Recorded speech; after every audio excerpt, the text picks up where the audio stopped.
Hello guys, today I have the Xiaomi Leica Leitzphone and I'm going to show you how to fix your phone overheating during the photo sessions.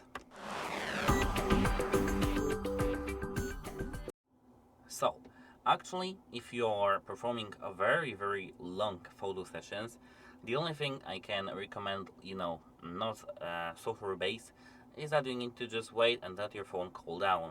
Your phone has gigantic camera and poor actually cooling when it comes to the camera, so you need to just wait a few minutes and you'll be good to go.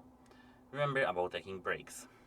Apart from that, let's go to software. Apart from that, you need to open the camera, and now once you're in the photo, tap this button over here. Turn off HDR, turn off Xiaomi ProCAD, turn off Beautify, and here the photo resolution, try to change it to the 12.5. Everything should be nice now. And as the final thing, remember to close all apps using this button over here. If it still doesn't work, hold power button and volume up, and move this wire to go to the reboot. Once your phone is rebooted, everything should be nice. Goodbye.